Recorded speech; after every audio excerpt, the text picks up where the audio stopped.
The next speaker that we have here today actually met at Pubtelligence originally. And since the first time that I met her, they've had a really incredible transformational journey. And her and I have chatted before, and we did a case study with you a couple months back. And I thought, what a great story. And asked Anita if she would come up here and share it with us today. And so she agreed. And to our benefit now, please welcome to the stage Miss Anita Campbell. Green button takes you forward. Okay. Red button back. Hey, everyone. Hope you can hear me well. I'm here to talk publisher to publisher. As Tyler said, we met at Pubtelligence about a year ago. And since then, we've had a terrific time working with Ezoic. And I want to tell a little story about that, but I also want to spend time talking today mostly about how if you have a site that has any type of age to it, and it doesn't have to be 15 years old like mine with whiskers and everything else, but even if you have a site that's a few years old, you're probably sitting on a gold mine and you may not realize it, and that you can get great results and you can build this recurring revenue model just based on improving your old content. So that's what I want to talk about today. So here's the situation. This is our site. We serve a small business audience, business owners, managers in small business. We do a combination of news and sort of evergreen tips content. And we are a small business too. So we have a small team, 8 core people, plus about a dozen to 18 freelancers, mostly writers. So we've been in a profitable mode since almost the very beginning. We have no outside investment or debt. And I'm not a professional SEO or anything like that. I don't have any kind of media background. I actually have a law background. But what I do know is actually how to create content and make it profitable. So what was our situation? You know, a lot of times people are provoked to do something because they're having a problem. And we had a little bit of an issue. Take you back about a year and a half ago. We were working really hard on this site. We have this team. We sell ads directly. And then we had AdSense. And we've been on AdSense since 2004. And we'd grown, but I felt like our revenue really didn't keep up with the site growth. And so I wanted more. I wanted to be able to do more for our team. So we found Ezoic, and we had an amazing immediate response from Ezoic, because what we had discovered was, even though we had done okay with AdSense, we were growing. We did not have the skill internally to be able to improve AdSense in any way. We just didn't understand what to do. We didn't have the time. So with Ezoic, we got this immediate increase almost within a few months, going up to 600% increase in our earnings per 1,000 visits. So obviously we're really happy about that. And of course, since then, things have done really well. We've actually increased even more. But while we all go to Ezoic initially, I think, because we want the revenue, the real issue with looking at Ezoic, I think, is that it has all these other tools. It has wonderful tools there. One of them, the hidden gem, in my view, actually, is big data analytics. Now, I have a question for the audience. How many of you are Ezoic people, first of all? Ezoic publishers? Okay, we have some. And how many of you make use of your Ezoic big data analytics? Okay. Well, that's actually very encouraging. So I know a lot of publishers actually don't use their analytics as much as they should. And I will tell you, I think that's the key to earning more from your site, besides simply getting involved with Ezoic. What we found when we got involved was we're a perfect example of the 80-20 rule. So what that meant was we earn 80% of our revenue from about 20% of our pages in our site. Now, why is that a revelation? Well, it's a revelation for us because we never knew that. You see, before we never had that data. We never actually knew how much we got paid per page or by section in our site.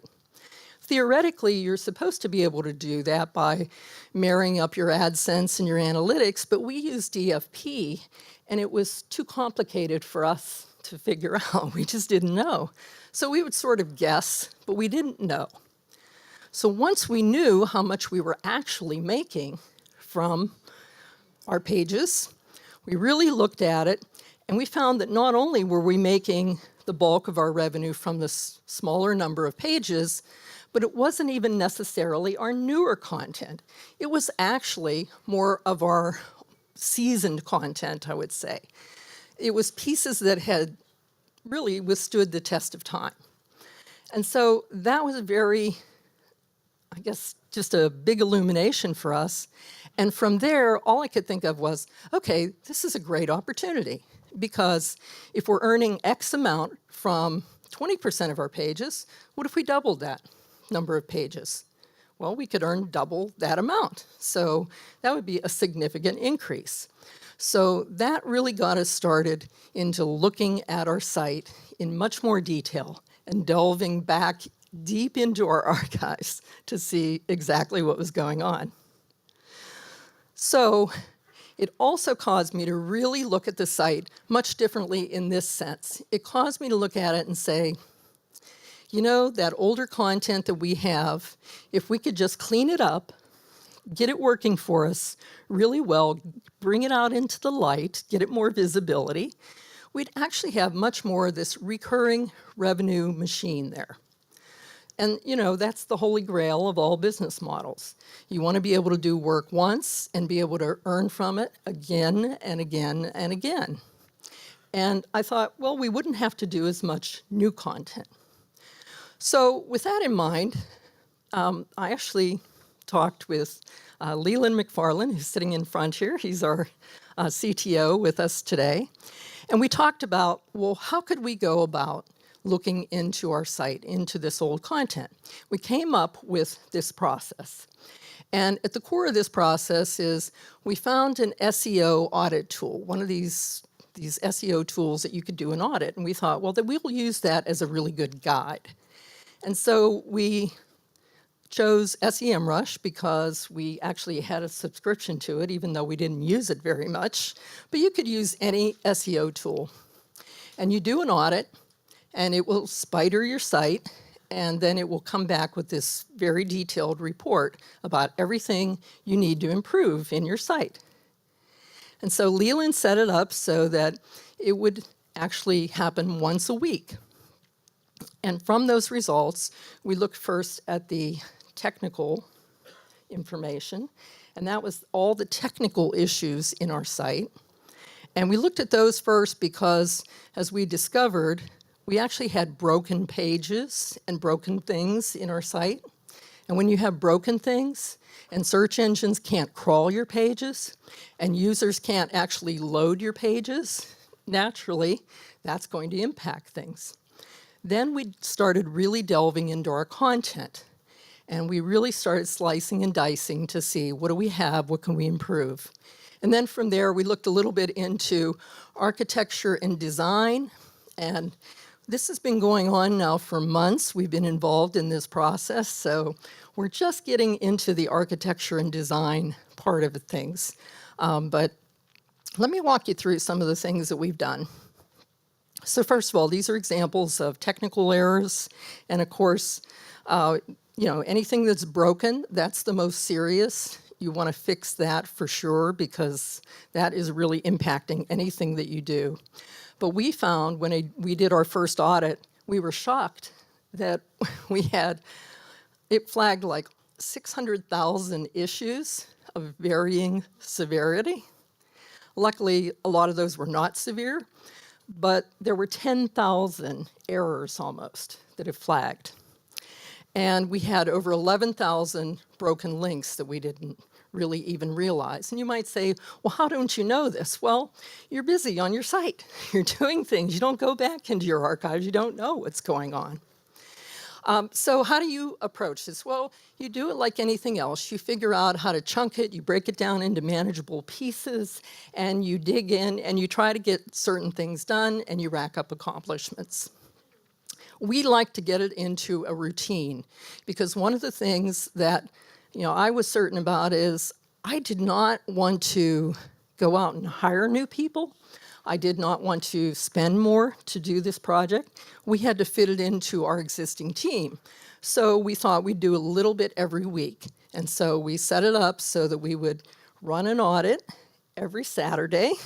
And then every Monday, we would assign out little cleanup projects and improvement projects. We'd do them all week, and then we'd start all over again. So a couple of thoughts about this. When I went to my team, you bring projects to your team, and a lot of times, if you don't take the time to understand human nature and work with people and sort of sell it with them, they just react like, oh no, more work you're putting on my plate.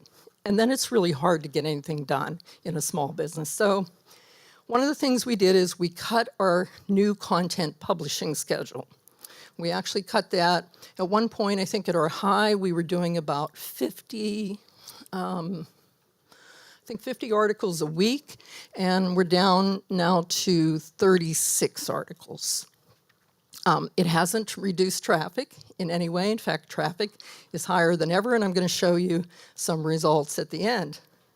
Another thing we had to do is we had to say no to some very labor-intensive deals, some of these direct deals that we do. Some of them involve a lot of work. And you really have to think about it, like, do I really want to spend that many hours on one deal that I have to go out and sell again and again and again? Or if I invest this in my site, can I get paid over and over and over through ad earnings?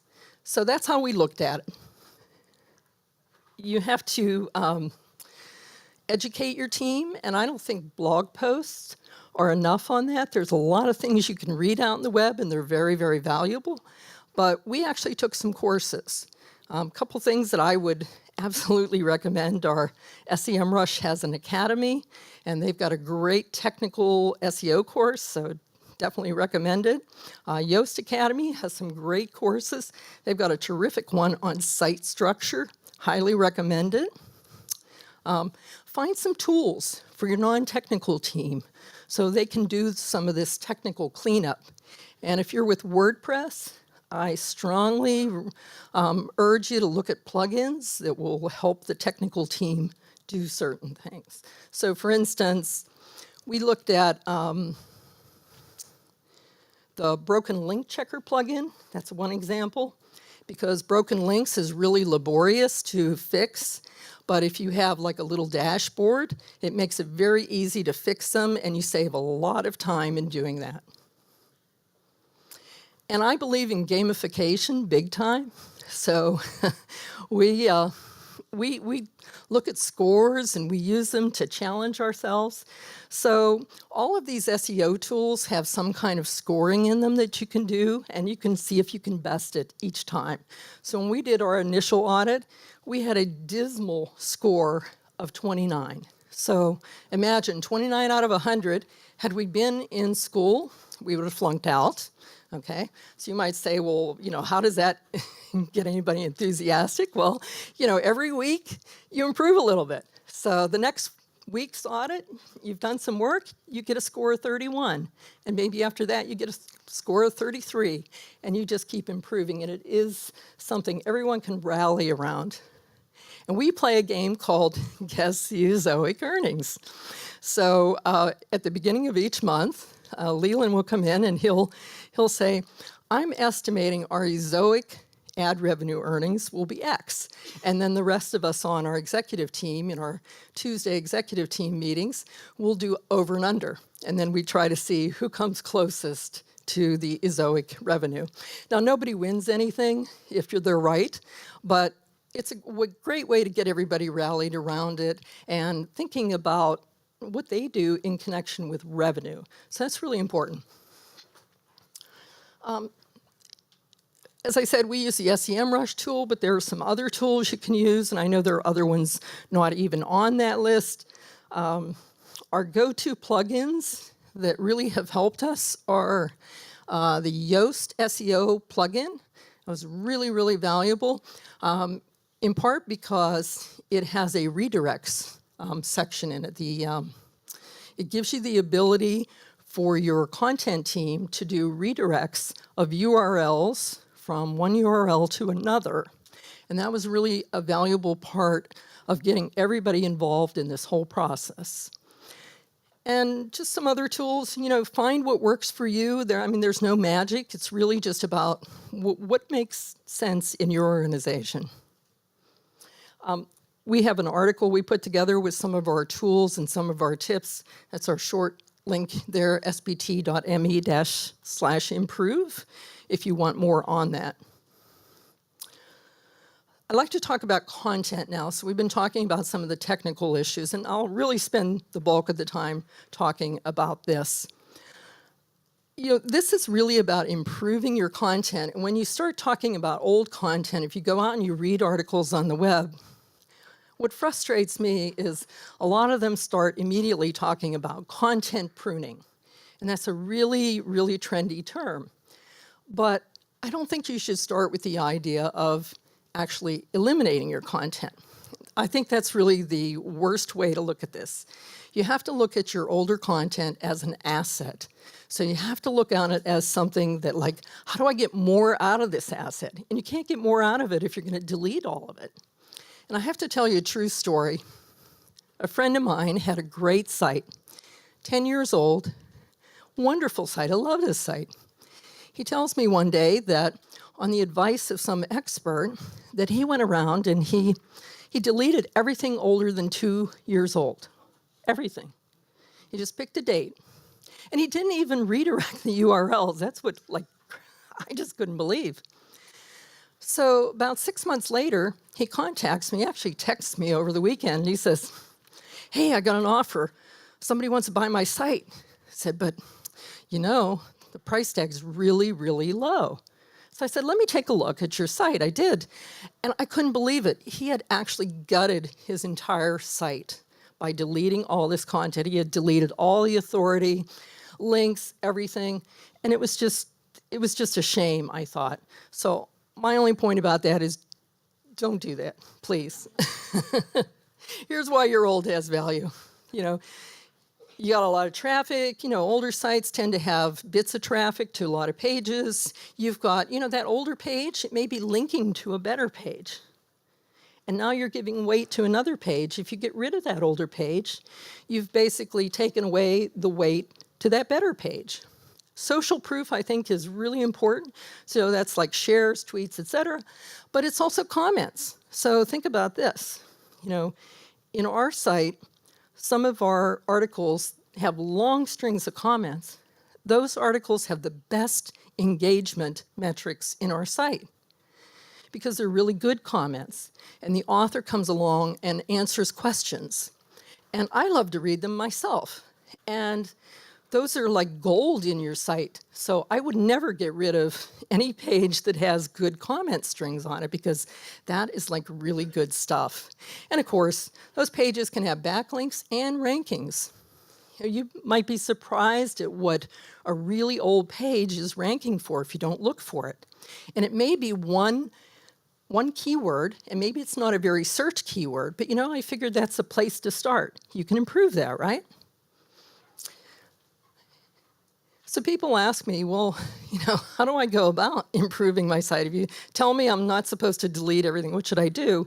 Well, I don't think there's any way around it. You're going to have to get some data about the pages in your site, and you literally have to look, I think, at each page, page by page. Look at the data, download some data, things like, did it have any traffic in the past, pick a date, 90 days, 6 months, whatever it is. Does it have any backlinks to it? Does it rank for anything? How many comments and shares does it have? Pull that data together, or just go visit the pages. You can tell a lot of that just from looking at your pages. And then make a determination, one by one, what to do with that page. we found articles that are like, I found one I did in 2004 on an evergreen topic, and I had forgotten I'd done it. And unfortunately, so had our readers. They had forgotten about this article too, because it was buried so deep. Because what happens in an older site, as you bring in new content, you're basically just burying your older content. And we have categories that might have like 2,500 posts in them. So if you were to go on our category archive page and search down through, and we have 10 articles per category page, you're looking at over 200 pages you'd have to look in order to find some of those older things. So, one of the things that we do sometimes with those is if it's great, but maybe it's fallen out of the index because it was buried deep, and maybe it was in an area where some of the pages before it were broken and it never was crawled for maybe a couple of years. We might pull that out, we might rewrite it a little bit, update it, and actually publish it as a new piece. That way, it's come out into the light. So when you do things with it, the best thing is try to improve everything you can. That's the attitude that I take toward our site. Everything that can possibly improve, we try to do it.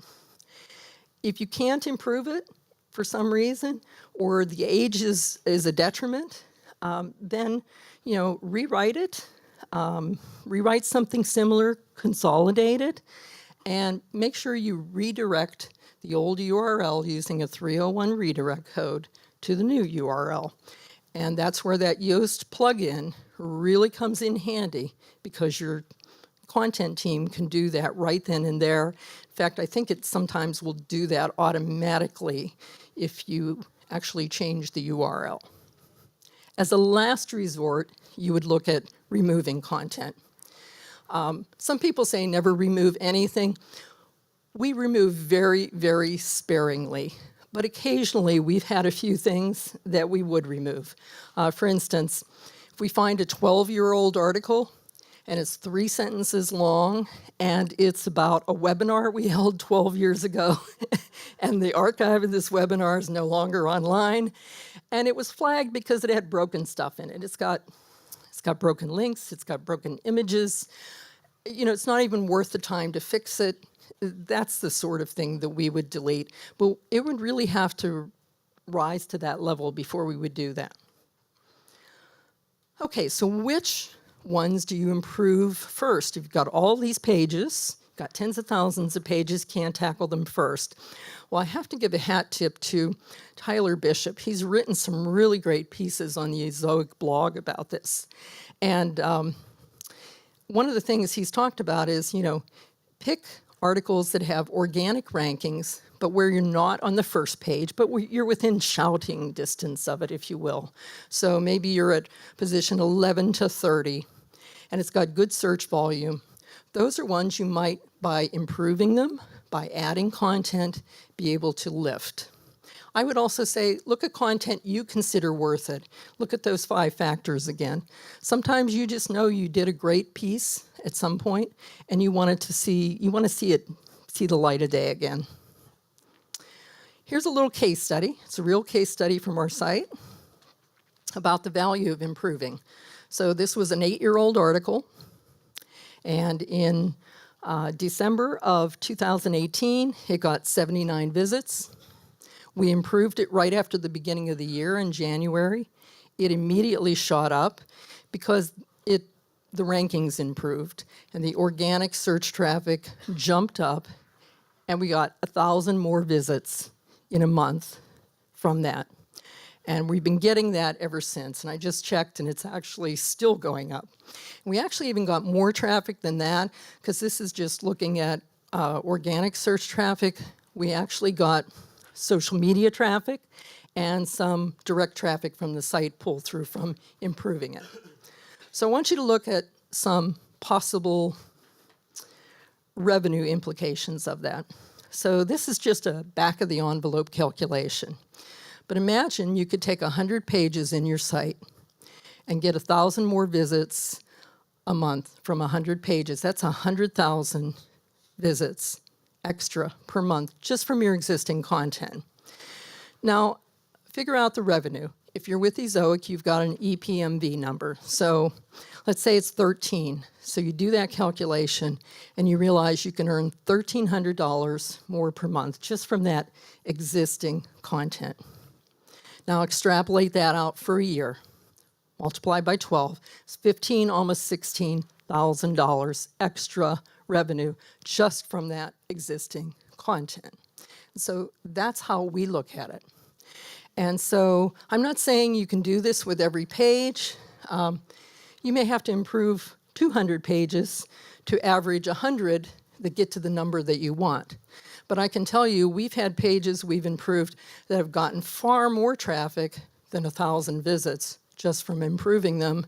And then we've had ones that have gotten 10 more visits. So you just have to look at them, you have to work with them and see what works for you. So you want to know how we improved it? We did not do anything special. There was no special programming involved. There was no special super secret SEO formula. It was all content work and some social media and marketing work. This is all we did. And for us, it was low-hanging fruit because in our older posts, we never used things like H2 headers. We never wrote meta descriptions. So this is all as far as I'm concerned, it's like low-hanging fruit. We can do a lot of that. In our piece, we linked to a couple of blog posts that Tyler's done. He has one that's actually a really great how-to, how to go about improving content. But I would urge you to do that. This is also a great time to step back and look at your content and make sure you're on track and do a little roadmap for your content. This is the format we use. Some people want to use a mind map. They can use anything that they want. I want to go quickly over a couple of other things. So as you are looking at your content, it's not just about improving the old content. If you look in big data analytics, you're going to find how much you make per category, for example. So as you can see, this is our site. We never knew this until we saw this graph, how much one category outweighed everything else. It blows everything else away. And then we have 3 other categories that do much greater than everything else. Now this is on straight revenue. And if you look on an EPMV basis, on earnings per 1,000 visit, we have a different pattern. But the interesting thing is all the things that do well on earnings per 1,000 visits, it's not the same as the ones straight revenue. So what that means is if we could get more traffic to these higher paying categories, you can lift your revenue overall over time on your site. So you really need to dig in and understand which categories, which sections, what types of articles do the best in your site and try to improve them. If you want to reduce your content expenses, consider the maintenance burden of certain articles. Some long listicles can be a real bear to keep up to date, especially if they have a lot of links in them. Don't cannibalize your existing content. If you ask publishers, everybody would say, "Oh no, we'd never, write the same thing." Well, nobody ever plans to write the same thing, but in practice, that's exactly what happens to us. We tend to write very similar articles. So just be careful about those things. I know we're having a presentation on architecture, so I won't spend a whole lot of time on it, but we're really thinking now about internal linking, and we're trying to get more structured about it. Because what happens is we also link internally as a matter of course to our existing content. The problem with that is that you tend to link to the same articles again and again, and so the strong get stronger and the weak get weaker, and you have to be much more studied about it and make sure that you're linking properly to a wider group of content. And as far as design, I'm going to say right out, think tweaks, not redesign, because we've shot ourselves in the foot in the past by redesigning site. There are a lot of unintended consequences that can happen. You forget things. And so if you think tweak, there's a lot of opportunities that you can do to improve the user experience just by looking at certain things. I also want to point out the Ezoic layout tester. I've been talking with some other publishers who use that. This is not the ad layout tester. This is just for content and how the site looks. And some people are really pretty happy with that. They like that. It's an easy way to test different designs on your site and have basically the machines do it for you. Okay, so does it pay off? Well, you can be the judge. We started this, we sort of dabbled in the fall, but we started in earnest in November. So since November, 18% increase in monthly visits, 25% increase in page views. Yet our new content production is down 25%, and our expenses of content are actually down. They're only down 10% because we're using people, our writers, to basically go back and improve the existing content. So we still have some of those expenses there. The number of pages in Google indexed has actually gone up by 6%. I think mainly from fixing broken stuff. And our engagement, as reported through the Ezoic system, has gone up 5%, excuse me, and the site is faster by 18%. And again, I don't know how much of this is attributable to what we've been doing, how much of it is attributable to Ezoic and the kind of optimization that Ezoic has been continuously doing through this. And then Google is changing things all the time. We don't follow what they do. I mean, we have no control over it, so we just do what we do, and we figure the chips will fall where they may. But my point is, I think there is a real correlation between what we did and what we continue to do, because we have a lot of work left, and these kinds of improvements. And even though the first quarter has been kind of light for revenue for a lot of people, what we've found is that our revenue has actually stayed pretty good because of these increases that we've seen as a result of this. So that's our story, and I'll be happy after, in the breaks and so on, as I'm sure Leland will, if you have any questions, happy to share any insights about that. But I hope this was valuable.